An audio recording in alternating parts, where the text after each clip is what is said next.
Bien, bonjour et bravo pour votre persévérance et votre intérêt continu pour ces différents sujets autour du corps. Aujourd'hui, nous prenons la suite de Frankenstein. Nous allons parler d'une autre manière de modeler le corps, et cette fois-ci plutôt au féminin, puisque un des enjeux dont vous avez pu entendre parler si vous étiez là, mais de toute façon, vous le savez bien, un des problèmes de Frankenstein, c'est qu'il n'arrive pas à se faire modeler une compagne. Et cette question-là, cette question du corps au féminin et de la fabrication du corps, va être un peu au centre de nos réflexions. La question de la création du corps féminin dans l'imagination. Nous n'allons pas parler de gestation pour autrui ou de ce genre de choses aujourd'hui, en tout cas. Nous allons parler du travail de l'imagination. Alors, pour commencer, une petite référence mythique qui m'a semblé assez savoureuse quand j'en ai repris les détails, c'est l'histoire de Pygmalion. Pygmalion, dont on parle souvent, enfin on parle de... Ah, c'est son Pygmalion, c'est plutôt de façon assez positive. Quand on regarde dans les détails la façon dont cette histoire est conçue, dont ce mythe est rapporté, on s'aperçoit que Pygmalion, c'est donc ce sculpteur qui a sculpté une statue magnifique de Galatée, son idéal féminin en fait, il l'a sculpté comme il l'a souhaité. Alors la raison pour laquelle il l'a fait, c'est parce que les femmes de sa société, à Chypre, lui convenaient pas du tout. Elles étaient impudiques, elles ne savaient pas se tenir à leur place. En fait, en gros, elles exigeaient notamment de dominer dans la relation homme-femme, et que ça ne lui plaisait pas du tout. Et donc il a fait cette magnifique statue de Galatée qui a beaucoup plu à Aphrodite, la déesse, qui du coup a animé la statue. Il a pu obtenir donc son idéal en chair. Alors on ne sait pas très bien si une fois animée elle est restée en pierre, mais enfin en tout cas il en a été heureux. Et pendant ce temps-là, inversement, les méchantes femmes ont été transformées peu à peu en pierre. Elles-mêmes se sont durcies du fait de leur méchanceté, parce qu'elles n'étaient vraiment pas faites pour vivre dans notre monde, puisqu'elles revendiquaient une forme de liberté finalement. Alors ce mythe-là, il est intéressant. Évidemment, il n'est pas raconté comme ça. Ovid ne le présente pas de cette manière.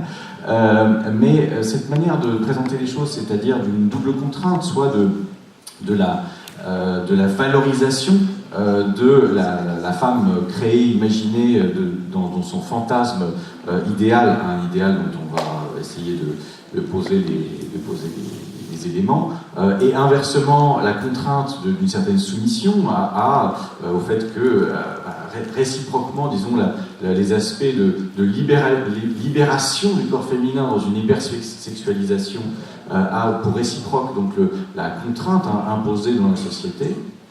Ce sont des questions qui vont nous servir un peu de polarité de départ pour réfléchir à la façon dont actuellement le corps féminin est envisagé dans un certain nombre de médias, un certain nombre de supports,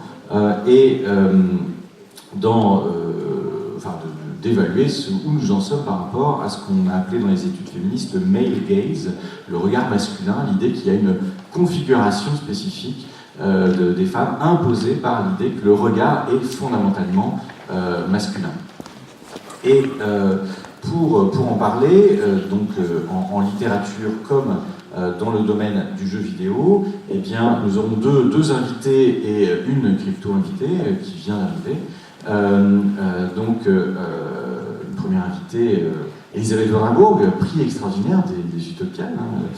C'est tout récent et c'est évidemment profondément mérité. Bien sûr, du fait, vous le savez, de son œuvre considérable en science-fiction et en fantasy, œuvre qui s'étend au-delà, évidemment, de ses écrits à proprement parler, puisqu'il y a son investissement dans le champ de la science-fiction qui a été récompensé ainsi.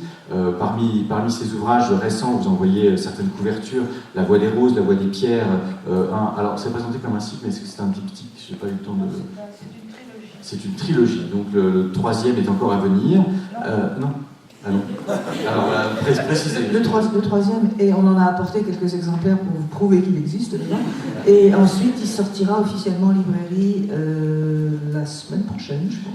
Donc il est déjà la trilogie est terminée. Voilà, la trilogie est terminée, donc quand je disais à venir, je voulais dire que vous ne le trouviez pas forcément, mais oui, vous pouvez le trouver apparemment aux Utopiales en exclusivité. Parmi Les ouvrages qui personnellement m'ont beaucoup marqué, il y a Chronique du pays des mers, mais nous aurons peut-être l'occasion de parler aussi des autres cycles de Tiranaël, cycle de Reine de mémoire, lors de cette réflexion, et au-delà de ça, de ce que signifie créer un personnage féminin en littérature. Pour la partie art visuel, David Javet, qui est un doctorant, qui mène un projet de thèse lié aux représentations de technologies dans les franchises de science-fiction au Japon, et qui est également acteur en termes de jeux vidéo. Il développe des jeux au sein du collectif Chagata Games, et il est curateur dans divers festivals comme Numeric Games ou Ludicious. Et d'une manière générale, c'est quelqu'un qui est un peu des deux côtés de la barrière en termes de réflexion sur les jeux vidéo, si je m'abuse. Voilà, enfin, en partie, disons, la raison aussi de mon intervention ici s'inscrit, disons, dans des recherches que j'ai menées autour des idoles virtuelles au Japon, idoles virtuelles ou physiques, et aussi sur le cinéma de romance au Japon. Et donc, Crypto Invité, sur laquelle nous comptons en cours de route pour également nous parler de la création de personnages féminins dans les jeux vidéo, Sabrina Calvo, que j'invite dès à présent à s'emparer d'un micro sans fil pour intervenir à volonté lors de notre table ronde. Et par ailleurs, j'ai pour habitude de donner la parole au public assez rapidement dans la séance, donc vous pourrez également poser vos questions d'ici une vingtaine de minutes. On va se chauffer un petit peu d'abord, et puis voilà, vous pourrez ensuite en discuter. Alors, j'aimerais commencer par poser un petit peu un état des lieux, déconstruire un petit peu cette question de la création du corps, hein, vraiment de la corporéité imaginaire au féminin, et de ce point de vue-là, est-ce que nous pouvons poser quelques jalons en termes justement de l'historique contemporain, depuis disons un siècle ou deux, voire depuis une ou deux décennies, hein, ça dépendra de la temporalité des différents médiums, donc poser quelques jalons sur la façon dont justement on a pu concevoir le corps féminin, les représentations du féminin dans les arts visuels et la littérature, ceux qui vous occupent hein, évidemment en priorité, on ne va pas les passer tous en revue. Qui souhaiterait prendre la parole en premier? Elisabeth? David? Compte tenu de l'importance du visuel aujourd'hui, j'ai l'impression que ça va être un peu difficile de parler de la littérature et de la fabrication du corps avec des mots.